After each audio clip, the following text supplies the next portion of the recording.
once again, and welcome back to our 12th and final conference on our summary of our spirituality formation booklet called Guided by the Holy Angels. This is month 12, and what we're going to talk about this month is the Consecration Day. Well, not even so much about the Consecration Day, but just about the consecration. We're going to talk about what a consecration is and why it benefits us. And then lastly, I'm going to give some pointers on how to develop our relationship with our guardian angel. So we can start off then with, what is a consecration to the guardian angel? Well, it is an act of entrusting ourselves to God with our guardian angel and a commitment to our guardian angel for the glory of God. The guardian angel consecration is rooted in baptism. It's rooted in the sacrament of baptism. And our yes to Christ in baptism brought us into communion with the communion of saints, which of course includes the angels. And the guardian angel consecration is also rooted in the tradition of the church. Now the question is why consecrate to the guardian angel? Well, here are some of the benefits. Of course, first of all, being aware of realities can obviously be of great benefit to us.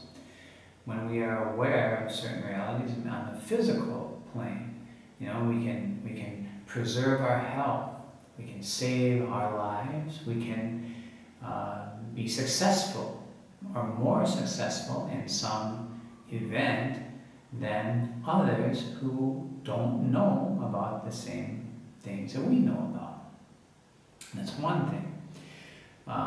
Being aware then of the value of the consecration to the guardian angel and how that improves our friendship with him then is a great spiritual benefit to us in the following ways. First of all, friendship with the guardian angel brings us peace and harmony. Second, the guardian angel's light through the consecration will shine more brightly in our lives. Third, we enjoy great benefits when we share with our guardian angel the love of divine worship. Next, we enjoy great benefits when we share in the angels' love and divine worship. Also, the consecration helps us to advance in the spiritual life.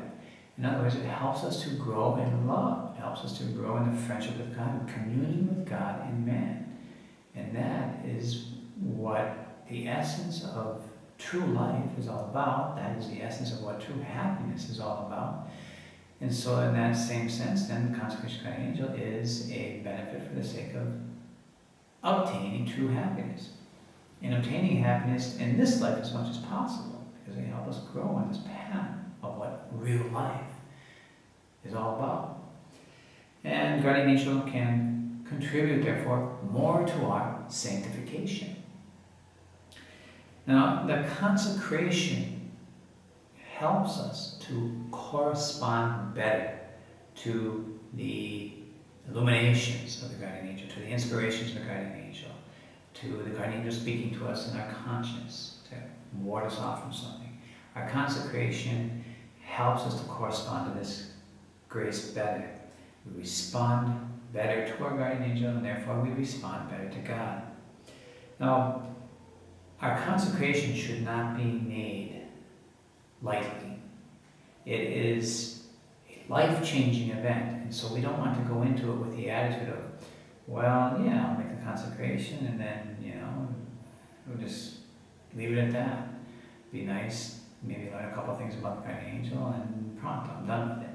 Or I'll just, maybe I'll try for a month or whatever, and then I'll just, go back to the way things were.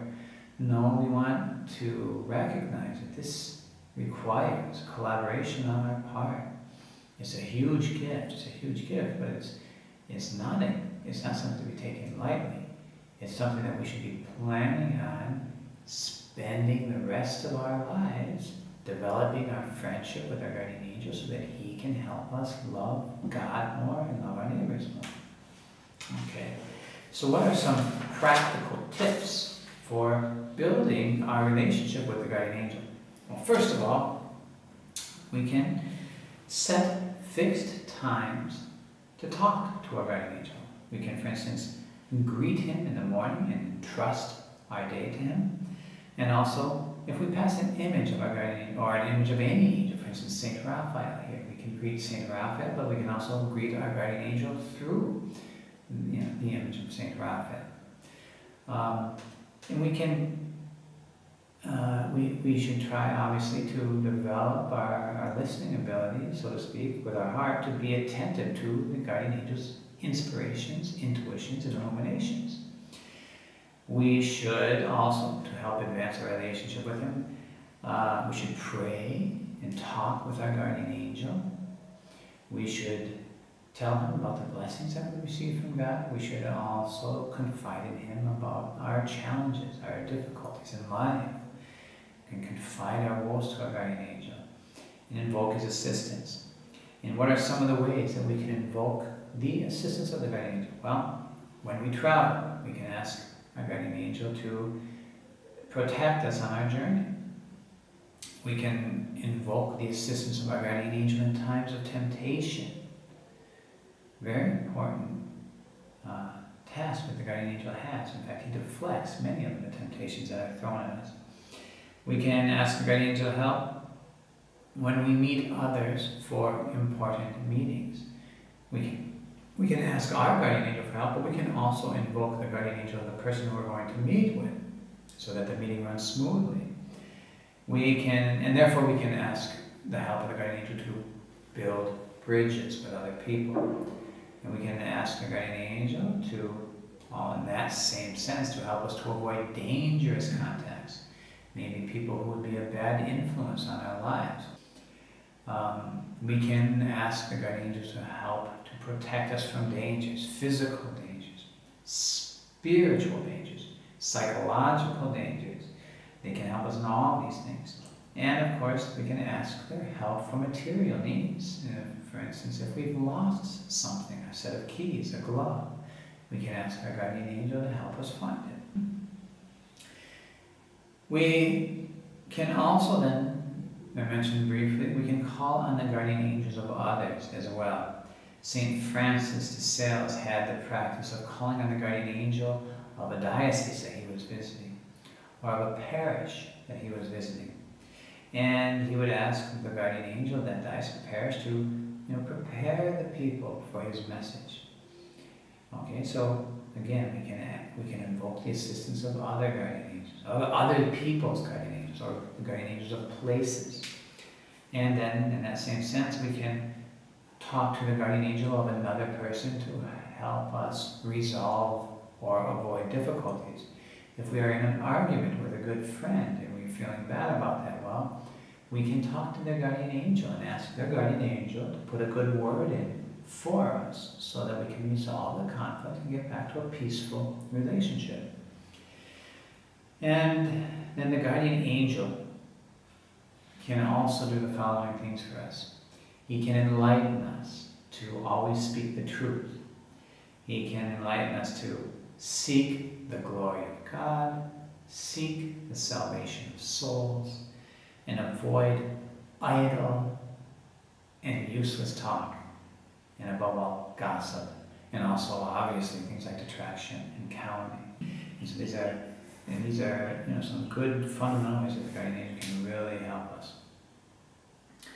He is our companion throughout life all the way to heaven. And so, as mentioned in one of the conferences before, we should have then this respect for the person of the guardian angel. We should have gratitude for all his friendship and all the services that he renders to us. And we should also have a trust in his protection and in his guidance. And last of all, the guardian angel can give us light as to the value of carrying our crosses and He can also strengthen us to carry our crosses. So these are, the last little bit there was maybe giving some of the benefits of the guardian angel, but these were some of the practical tips that we can use in building our relationship with our guardian angel. And this is the last month and the last conference of our formation booklet. Once again, I thank you for your time and attention, and God bless you.